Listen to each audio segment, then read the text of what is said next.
Hello everyone, কেমন আছো সবাই? আজকে নতুন একটি ব্লগে আবার সবাইকে স্বাগত জানাই। এটা ছিল আমাদের বিয়ের পর সিদ্ধার্থ আর আমার প্রথম জন্মাষ্টমী, যেটা আমরা দুইজনেই একসাথে সেলিব্রেট করেছিলাম। জন্মাষ্টমী আমার খুবই একটা প্রিয় উৎসব।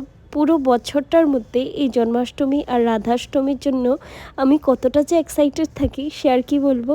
আর এটা যেহেতু আমাদের বিয়ের পর প্রথম জন্মাষ্টমী ছিল, আর স্পেশালি আমি আর সিদ্ধার্থ এক সপ্তাহই করেছিলাম, তাই জন্মাষ্টমীটা আমার আরও বেশি স্পেশাল ছিল।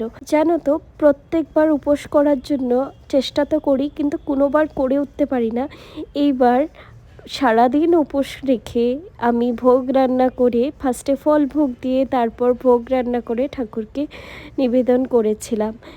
আর সিদ্ধার্থ ওভাবেই সব কিছুতেই আমাকে খুব সুন্দরভাবে হেল্প করেছিল, তাই হয়তো এত সুন্দরভাবে আমরা সব কিছু করে উঠতে পেরেছিলাম।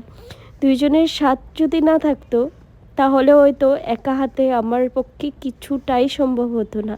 আর সেদিনই কি হয়েছে জানো, নর্মালি ভোপালে কারেন্টের প্রবলেম হয় না, সেদিনই কারেন্টও চলে গেছে। আর যেহেতু আমি সব নিরামিষ জিনিস ইন্ডাকশনে বানাই, কিছুই বানাতে পারছিলাম না।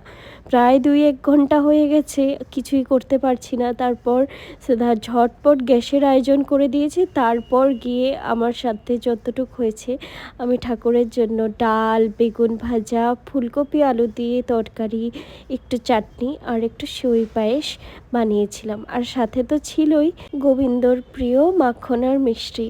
এভাবেই আমরা দুইজন মিলে এইবারের জন্মাষ্টমীটা সেলিব্রেট করেছি। তোমরা কিভাবে কারা জন্মাষ্টমী সেলিব্রেট করেছো আমাকে কিন্তু কমেন্টে জানিও। আর ব্লগটা যদি ভালো লেগে থাকে প্লিজ লাইক কমেন্ট করে জানিয়ে যেও। ভগবান যাতে সবাইকে খুব ভালো রাখে, মঙ্গলে সবাই থাকো, সুস্থ থাকো। তবে দেখা হচ্ছে পরের একটা ব্লগে।